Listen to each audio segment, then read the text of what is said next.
Le journal. Clôture ce matin de la deuxième session ordinaire du Conseil économique, social et environnemental en présence du Premier ministre, chef du gouvernement et du nouveau président de la Commission de la Communauté économique des États d'Afrique centrale.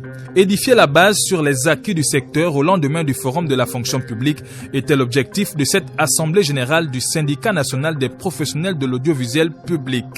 Le projet de décret portant prise en compte du nouveau système de rémunération à l'ordre du jour ce jour du Conseil d'administration de la Caisse des pensions et des prestations familiales. Enfin, deuxième journée des travaux de l'atelier national sur la piraterie maritime, l'accent a été mis cette fois-ci sur l'examen de la surveillance des activités maritimes.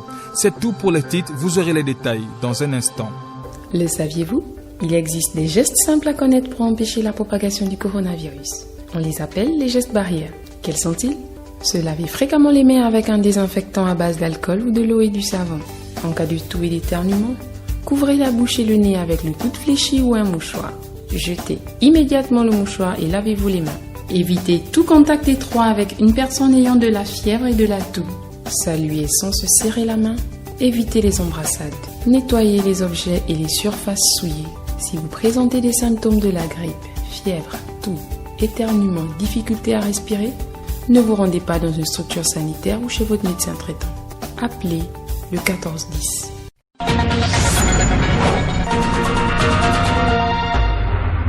Madame, Monsieur, bonsoir. C'est l'heure de votre journal. À la présentation, Ahmed Ryan Djengi.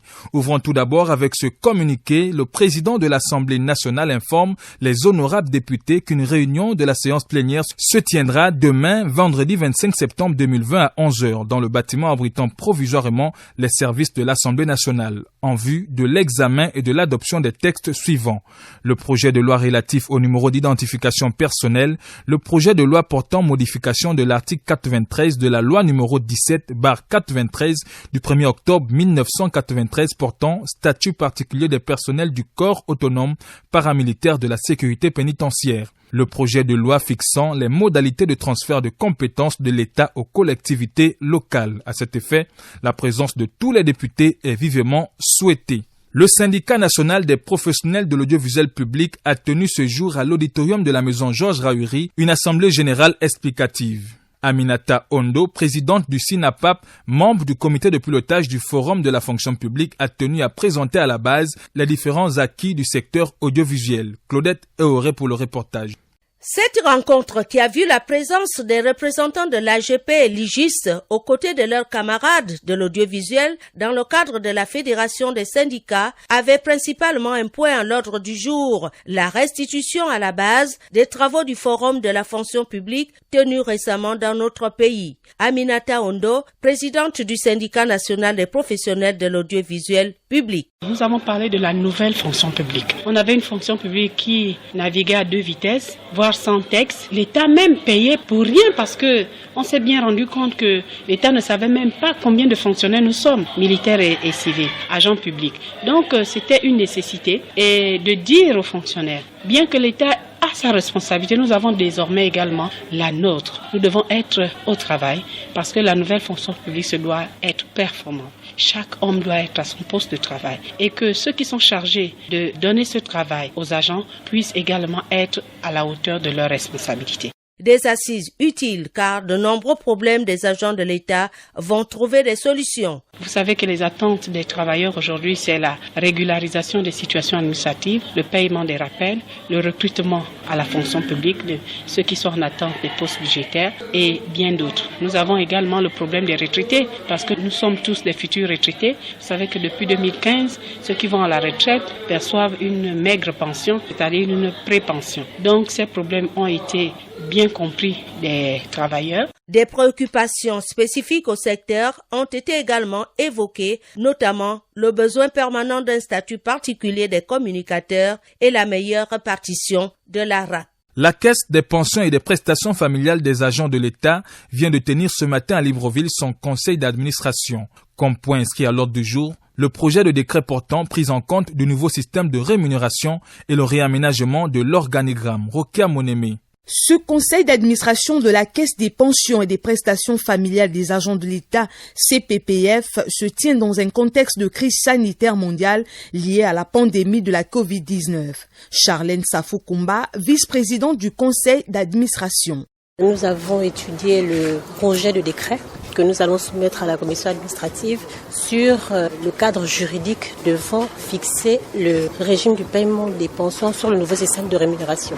C'est la question qui fâche à l'heure actuelle les retraités qui sont soumis à la Caisse des pensions et des prestations, et nous espérons réellement que le décret que nous avons étudié aujourd'hui va faire l'objet d'un amendement de précision. Occasion pour les commissaires de donner leur avis quant à l'arrimage des pensions au nouveau système de rémunération. Abiba Issa Epouzianga, secrétaire générale au ministère de l'Emploi et de la fonction publique. Ce projet de décret sera présenté au gouvernement qui effectivement travaillera dessus et verra si les éléments qui sont inscrits dans ce projet, les simulations qui sont faites sont soutenables.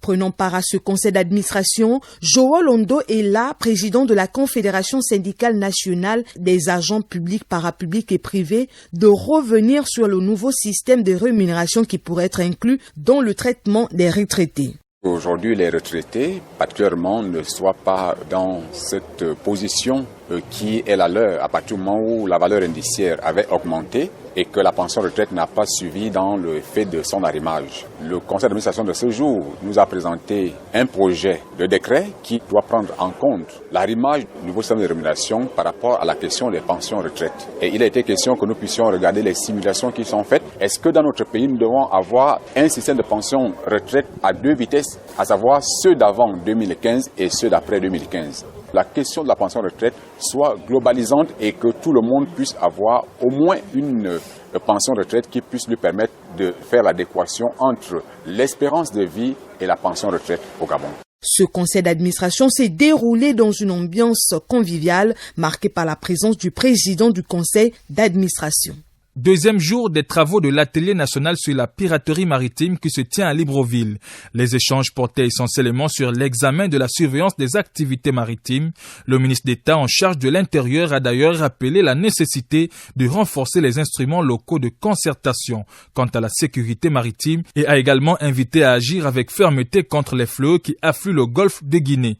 Écoutons Lambert Noël Matin sur des propos recueillis par Arnaud Ondo Ngozogo. La mer est un espace complexe, obéissant à des règlements internationaux qui doivent être pleinement transposés dans nos lois nationales. Ces lois et ces règlements justifient l'action, les limites et les responsabilités de chacun des États. Au Gabon, l'adoption d'un nouveau code pénal a comblé entre autres par de nouvelles dispositions un vide qui avait jusqu'ici permis aux auteurs de crimes en mer de jouir d'impunité. Cependant, en dépit des efforts non négligeables consentis par notre pays, la situation actuelle impose le renforcement de nos instruments de conservation de la sécurité maritime. Il nous faut donc réagir avec fermeté si nous ne voulons pas voir diminuer le flux migratoire de marchandises dans nos eaux territoriales, si nous ne voulons pas compromettre notre développement économique. Nous ne saurions abandonner notre espace maritime au pouvoir d'individus ou d'organismes sans foi ni loi, dont le dessein est de le transformer en lieu de prédation. Nous ne laisserons pas ces pirates sévir dans nos eaux, en faire un lieu de non-droit où le personnel navigant serait en danger. Nous devons réagir, sans faillir et sans faiblir, pour que notre océan retrouve sa quiétude d'attente. Cet atelier, au regard de tous les défis à relever, n'est pas une option pour le Gabon, mais un impératif. Certes, le défi est immense, mais nous pouvons nous y dérober. Nous avons décidé ensemble de nous retrouver ici pour marquer notre ferme volonté de mobiliser toutes nos énergies pour combattre ce fléau. Parlons de cette prestation de serment ce matin au palais de justice de Libreville des agents du ministère des Infrastructures et du Transport. Ces agents, désormais assermentés, auront pour mission essentielle de veiller et de protéger le patrimoine routier national. Ray Moussavou nous en dit un peu plus. Je jure et promets de bien remplir mes fonctions et d'observer en tout les devoirs qu'elles m'imposent. Je le jure. Ils sont 48 cadres du ministère des Infrastructures et des Transports affectés à la brigade mobile de surveillance et de protection du patrimoine routier national. Venus des 9 provinces du Gabon, ils ont prêté serment au tribunal de Libreville. Nina Moutsinga, procureur général adjoint.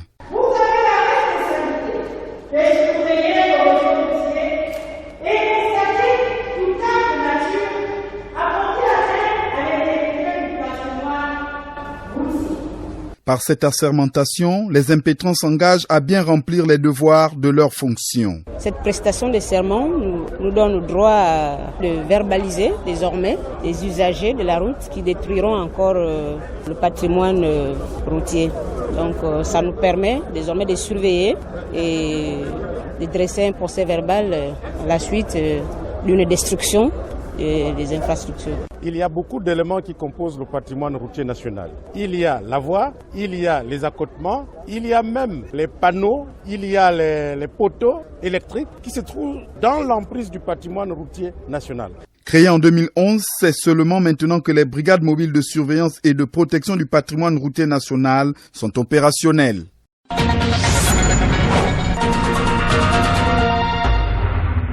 Audience à l'immeuble du 2 décembre accordée à l'administrateur directeur général de la compagnie minière de Logoué, Comilog, Léopold Batolo, auprès du Premier ministre Rose Christiane Osukara-Ponda. Au centre de cet échange, le compte rendu du conseil d'administration tenu le mercredi 23 septembre dernier à Mwanda, dans la province du Haut-Ogoué. Le point avec Issa Steve Mefan. Un échange cordial ayant porté sur les activités de la Comilog ayant récemment tenu son conseil d'administration. Léopold Batolo, administrateur directeur général de la Comilog. On a parlé de l'activité de la société, puisque nous avons tenu hier notre conseil, qui m'a donné l'occasion de parler de la société, de tout ce que la société fait dans son environnement direct, de la façon dont nous avons également traité la Covid-19 et de tous les projets en cours, le programme 7 millions de tonnes, l'activité de la transformation, et elle est parfaitement au courant de tout ce que nous faisons. La pandémie de Covid-19 n'a pas eu raison des performances attendues de la compagnie minière de Logoué. La société Comilog a eu la possibilité de montrer sa résilience pendant toute la saison de la Covid, puisque nous avons appliqué toutes les mesures gouvernementales, les mesures barrières mises en place, et nous nous sommes équipés en formant notre personnel à pouvoir travailler dans des meilleures conditions. Et la société se porte très bien, puisque nous avons pu, pendant ce premier trimestre, développer notre activité et battre même nos records et produire mieux que nous l'avons fait l'année dernière, ce qui est une bonne chose. La compagnie minière de Logoué continue son programme de développement de 7 millions de tonnes et très bientôt au 4e trimestre, l'ouverture de la nouvelle mine appelée Okuma. Dans le même ordre d'idées, séance de travail à la primature entre le Premier ministre, chef du gouvernement, et le ministre de la Culture, Michel Menga-Messon. La place de la culture dans l'action gouvernementale a focalisé les échanges. Lise Obonangoro pour les détails. Reçu dans le cadre des conseils de cabinet, le ministre de la Culture a présenté au chef du gouvernement la situation du bâtiment qui abrite le siège de ce département ministériel, Michel Menga-Messon. Notre lieu de résidence mériterait d'être relocé parce que nous sommes la culture, nous sommes la matrice de tous les Gabonais. C'est de notre culture dont on parle, donc c'est de nous tous dont on parle. Il convient donc de tenir compte de cela, nous l'avons exposé, pour qu'on puisse avoir un regard sur cet aspect de la question de façon à permettre aux agents du département dont nous avons la charge d'être mieux logés pour qu'on puisse leur demander de faire leur travail convenablement. En charge de la promotion culturelle, le ministre Michel Menga-Messon a sollicité du Premier ministre la création des espaces culturels. Nous avons posé ce problème de l'absence d'espaces culturels dans notre pays, des maisons de la culture, des salles de spectacle, et nous avons au sein de notre ministère une salle qui se trouve au-dessus de nos bureaux et qu'on souhaiterait réhabiliter de façon à ce que, en attendant qu'il y ait un espace beaucoup plus approprié, beaucoup plus grand, mais au moins on peut se contenter provisoirement de ça afin que les artistes puissent en profiter parce que ça sera chez eux. Aujourd'hui, lorsque les artistes veulent s'exprimer, ils n'ont qu'un lieu, c'est d'aller au centre culturel français. Pour des raisons de souveraineté et d'orgueil, il nous faut avoir nos centres à nous. Autre sujet abordé, la situation actuelle de l'ENA ainsi que celle de la ressource humaine du ministère. Compte tenu de l'importance de cette structure-là, qu'il serait bon qu'on puisse avoir un regard sur cette école-là de façon à la réhabiliter pour qu'on puisse y mettre aussi tout le contenu qu'il faut pour servir, n'est-ce pas, de centre de formation de tous les acteurs culturels qui veulent exercer ce métier-là. Les textes réorganisant le ministère de la Culture au lendemain de sa séparation avec le pan de la jeunesse et des sports, tout comme le statut des artistes, ont par ailleurs figuré au menu de cette séance de travail. Dans le cadre des conseils de cabinet initiés par le Premier ministre chef du gouvernement Roskisano Sukaraponda pour jauger le pool des différents secteurs ministériels, le ministre des Sports Franck Nguema a livré un compte rendu sur le secteur sport et l'objectif de la mise en place des infrastructures sportives. Retrouvons à nouveau Issa Steve Mefan. Les politiques publiques en matière de sport, une préoccupation pour le gouvernement gabonais. Le développement de ces axes abordés en 7 points par le ministre Franck Nguema, ministre des Sports. Une revue de parcours en 7 grands axes, au plan juridique, au plan infrastructurel, au plan sportif et bien d'autres. Et cela nous a permis aussi de lui donner un peu la vision que nous essayons de réaliser. C'est la vision du président de la République, chef de l'État, son Excellence Ali Bongo Ondimba, qui veut faire du Gabon une nation sportive. C'est ce que nous avons essayé de lui développer avec des statistiques et avec des actions que nous avons menées tout au long de l'année 2020, malgré la période du Covid-19. Tout cela est fait en vue des Jeux Olympiques Paris 2024. Donc, toutes ces actions vont être menées sur 4 ans, de 2021 à 2024. Bien entendu, tout cela commence en 2020 en termes de conception. Une question cruciale a notamment été soulevée, celle de la reprise des activités sportives freinée par la pandémie de Covid-19. Il y a beaucoup de populations qui se sont déplacées à l'intérieur du pays, qui vont revenir à Libreville. Eh bien, quand tout ce monde-là sera testé, grâce au laboratoire du professeur Gaouma, qui peut faire jusqu'à 10 000 tests par jour, eh bien, nous pourrons rapidement savoir quelle est la situation épidémiologique. Les compétitions sportives vont dépendre de la situation de l'épidémie à la rentrée scolaire. Je pense que le gouvernement maintient ces mesures pour sauver des vies, pour que les Gabonais, eh bien, le taux de contamination soit le plus bas possible. La balle saisie au bon au sujet de la délocalisation du match amical Gabon-Bénin au Portugal. Ce sont des sportifs de haut niveau qui sont dans des grands clubs à l'étranger. Ces clubs-là sont très frileux. Ils ne veulent pas que leurs joueurs se déplacent trop hors de la zone Schengen. C'est pour ça que nous sommes obligés de le réaliser au Portugal, à Lisbonne, face au Bénin. Ce n'est que partie remise. Les Gabonais auront leur panthère aussi en novembre face à la Gambie. Et je crois qu'elles pourront communier avec leur équipe nationale dans la ferveur et la joie. La prudence est donc de rigueur. Tout est peaufiné pour une reprise sereine. Invité de l'émission La Note explicative gouvernementale, le ministre des Eaux et Forêts, de la Mer, de l'Environnement chargé du plan climat et du plan d'affectation des terres, le professeur Lee White, a fait le bilan de la mesure d'interdiction d'exploitation du bois sous forme de grumes. À ce jour, 26 000 emplois ont été créés, plusieurs usines ont vu le jour et le secteur de la filière bois a été mieux organisé. Écoutons le ministre Lee White au micro de Nick Jocelyn Fouba.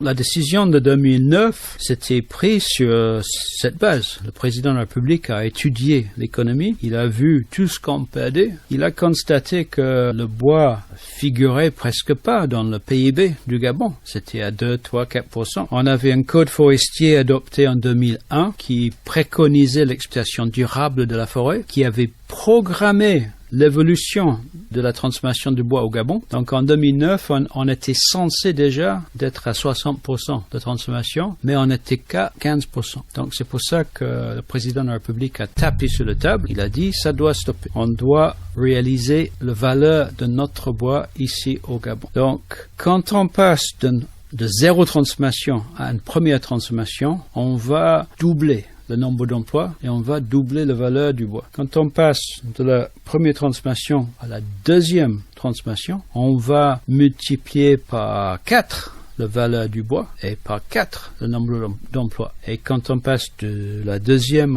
au troisième transformation, c'est la même proportion. Donc, si on veut réaliser la valeur de notre bois, il faut qu'on part vers la troisième transformation. Si on reste à exporter des planches, et malheureusement aujourd'hui, même si tout le monde transforme, il y a 90% de notre bois qui sort du Gabon en planche, ça veut dire qu'on a réalisé 20% de la valeur. Il y aura 80% de la valeur qui va être ajoutée, encore une fois, en Europe, en Asie, aux États-Unis. Clôture ce matin de la deuxième session ordinaire du Conseil économique, social et environnemental, en présence du Premier ministre et du nouveau président de la Commission de la Communauté économique des États d'Afrique centrale. Cette session, la dernière de l'année 2020, s'est penchée sur le thème « Comment concilier les impératifs de sécurité alimentaire et de sécurité sanitaire face à la pandémie à coronavirus ?» Claudette Eoré était sur place. Au terme de cette session qui aura permis aux conseillers membres du CSE d'être mieux édifiés sur les questions de sécurité alimentaire et de crise sanitaire née de la Covid-19, le président de cette institution, René Ndémézobian, a invité le gouvernement à amplifier les synergies avec la société civile. La riposte à la Covid-19 exige de nous une réponse concertée et collective, plus que par le passé. Nous devons amplifier les synergies entre les gouvernements et les sociétés civiles pour réaliser un monde plus juste, plus solidaire et plus équitable conformément aux objectifs du développement durable, conformément à l'agenda 2030. Pour le président du Conseil économique, social et environnemental, beaucoup reste à faire au-delà des efforts consentis par le gouvernement. L'examen approfondi de la situation par les conseillers pendant les travaux de la présente session a révélé certaines insuffisances qui nécessitent d'être prises en compte pour une meilleure adaptation des politiques mises en œuvre. Sur la problématique de la rentrée scolaire qui pointe à l'horizon, René Ndémézobian invite le gouvernement à tout mettre en œuvre pour une rentrée des classes qui répond aux normes de sécurité sanitaire.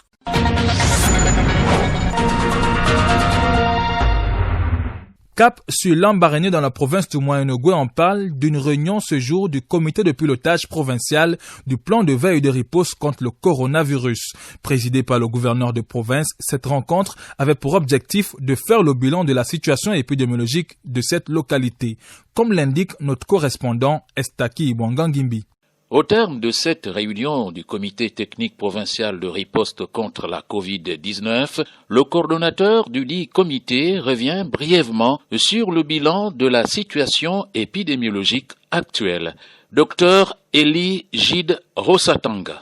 C'est un bilan plutôt qui nous laisse prévoir des bonnes choses. Sur l'ensemble des cas cumulés que nous avons enregistrés 415 cas et en réalité nous n'avons plus qu'un cas actif dans le Moyen-Ogooué et des précautions ont été prises donc pour qu'il soit maintenu en isolement dans le psychose G3. Et il a J10, donc le 10e jour de suivi. Nous attendons donc son prélèvement pour savoir si nous rentrons dans la phase donc de guérison virologique. Le gouverneur de province, président du COPIL Moyen-Ogooué, s'est dit satisfait du travail abattu par l'ensemble des membres. Barnabé Babé Mbangalivois. Le coordinateur nous a fait un exposé de l'état de santé, l'état de Covid dans la province du Moyen-Ogooué, dont j'ai la lourde mission de gérer. Je suis satisfait, tous les membres du COPIL provincial sont satisfaits de l'exposé qui a été fait par le coordinateur, le docteur Rosatanga. La tendance baissière constatée de la propagation de la Covid-19 au Gabon doit nous encourager à respecter toujours les règles barrières édictées par l'État pour éviter une nouvelle flambée. Lambaréné, Estaki Ibwangangimbi de Mwabilung pour Radio Gabon, la référence. Après Lambaréné, direction Tchibanga dans la province de la Nyanga, où le gouverneur Nicole Nwando vient d'effectuer une mission d'évaluation des lieux de culte en vue certainement de leur réouverture prochaine. En ligne directe depuis Tchibanga, notre correspondante Annie-Flore Dembi. C'est en sa qualité de président du COPIL Nyanga que le gouverneur de province a entamé la visite des lieux de culte dans l'optique d'évaluer les dispositions prises par les ministres du culte dans le contexte de la riposte à l'épidémie à coronavirus. Nicole Nwando. Nous allons bientôt procéder à l'ouverture des lieux de culte, mais cette ouverture est conditionnée par un certain nombre de critères. Donc nous avons une grille d'évaluation et nous faisons le tour de tous les lieux de culte de la province pour coller également aux dispositions prises par les ministres du culte. Parmi les critères imposés aux responsables d'église, on note l'environnement extérieur et intérieur des bâtiments, la capacité d'accueil, les kits d'hygiène des mains, la distanciation sociale, les messages de sensibilisation en termes d'affichage sur les mesures barrières, etc. Tout ceci pour mettre les fidèles à l'abri du Covid-19 qui est toujours parmi nous. nous. Nous avons commencé par l'église de Béthanie et nous allons avancer avec toutes les autres églises, que ce soit les églises conventionnelles comme les églises catholiques ou protestantes, les mosquées, mais également les églises de réveil. Le seuil de qualification est fixé à 75%, soit 25 points sur 33 pour obtenir l'autorisation d'ouvrir avec la recommandation d'améliorer pour atteindre 100% qui est le seuil de sécurité maximale. En ligne de Chibanga pour Radio Gabon, la référence, Annie Flandembi de Pignax. À présent, l'actualité internationale de cette édition des formations, c'est avec vous Ahmad Benyevaka. Bonsoir. Bonsoir Ryan, bonsoir à tous. En Guinée, le principal opposant, Cellou Dalein Diallo, a accusé le président Alpha Condé d'instrumentaliser les divisions ethniques au risque d'attiser les violences entre communautés.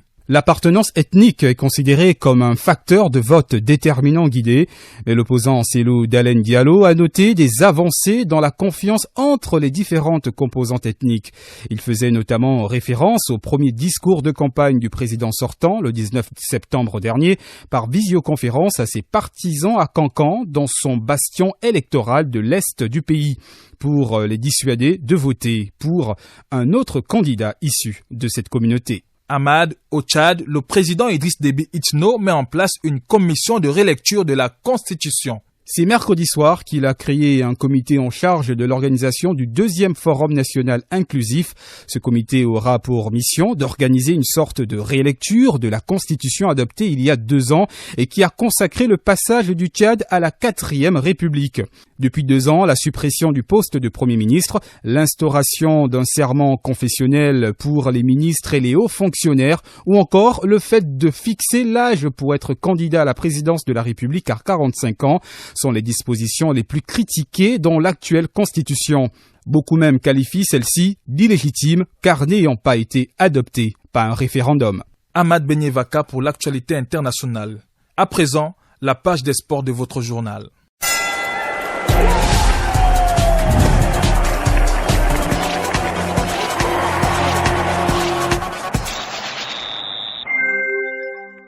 Les footballeurs professionnels évoluant dans notre championnat national perçoivent depuis mercredi l'aide Covid-19 et les arriérés de salaire des saisons 2016-2017 et 2017-2018. Un paiement qui se fait au siège de la Ligue nationale de football professionnel. Ulrich Kupangoy pour le reportage. C'est fait, les footballeurs gabonais sont entrés en possession de l'aide Covid-19 et d'une partie des arriérés des salaires des saisons 2016-2017 et 2017-2018 d'un montant de 150 000 francs CFA. Cette aide octroyée par la FIFA est un soulagement pour ces joueurs privés de compétition depuis mars à cause du Covid-19.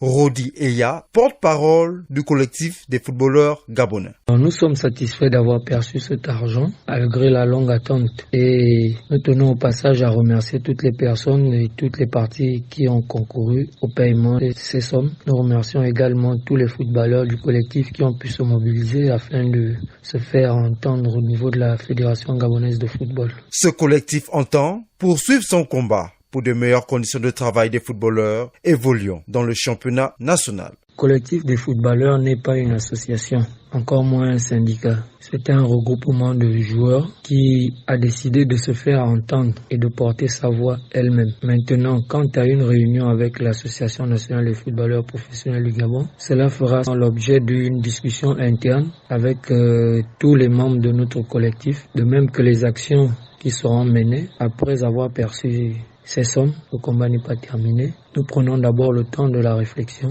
afin de pouvoir mettre en place des stratégies qui nous permettront de porter notre voix au plus haut. Les paiements vont se poursuivre toute la semaine au siège de la Ligue nationale de football professionnel. La deuxième tranche de l'aide Covid-19, octroyée par la FIFA, sera disponible en janvier 2021.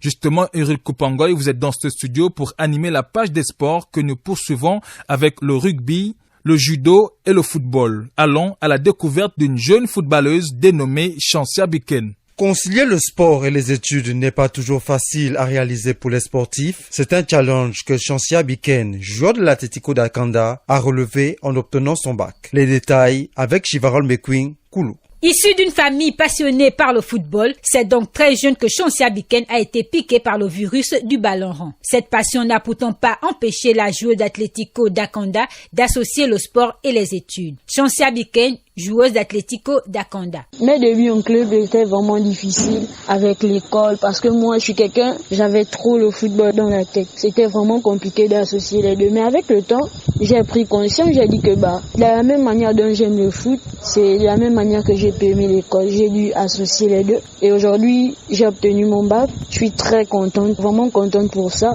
Âgé de 20 ans et pétri de talent, Chancia a des aptitudes appréciées par les responsables de son club. Freddy Koula, président d'Atlético d'Akonda. Chancia Biken est une fille d'une grande intelligence, techniquement une leader de l'équipe. C'est une fille que j'avais déjà vu jouer il y a quelques temps à Ndende, notamment lors d'un tournoi de vacances. Elle joue très bien au football, mais en plus de cela, elle arrive à ramener le groupe à la raison, quelquefois même quand les jeunes s'égarent. On a un parfait feeling avec Chancia et surtout son potentiel est énorme. Au vu de ses performances, cette dernière n'a qu'un souhait, se faire connaître hors du Gabon. Pour moi, l'objectif c'est d'abord sortir du pays afin de me faire connaître un peu partout. Hormis Chancia Biken, Aïcha Baba de l'Union sportive de Bitam et Magaline Tsam Evuna de Yemassé ont également obtenu leur baccalauréat. En cyclisme au Cameroun, le Grand Prix Chantal Biya a encore été reporté. Initialement prévu se dérouler du 7 au 10 octobre. Puis reporté du 18 au 22 novembre, cette compétition n'aura finalement pas lieu à cette période. Un report lié à la propagation du coronavirus. Un coup dur pour les cyclistes du continent, déjà en manque de tribunes pour exprimer leur talent. Du judo, les nouvelles dates des championnats d'Afrique judo junior sont fixées du 30 novembre au 2 décembre 2020. Ce calendrier a été choisi par l'Union africaine de judo pour permettre aux athlètes africains d'enchaîner avec le Grand Slam de Tokyo qui va se disputer le 10 décembre.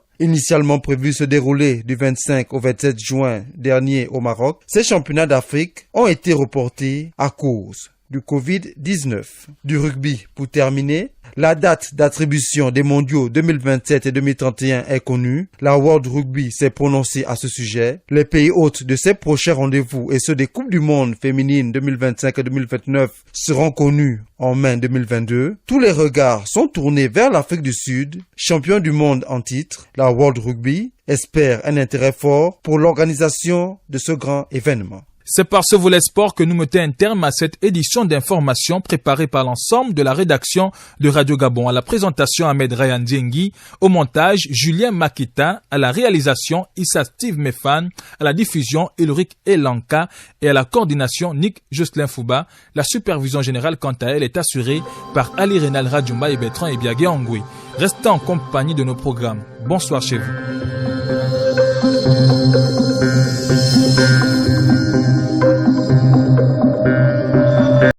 Vous êtes câblé sur Radio Gabon émettant de Libreville, 88.7, 96.5 FM. Où que vous soyez, nous sommes avec vous.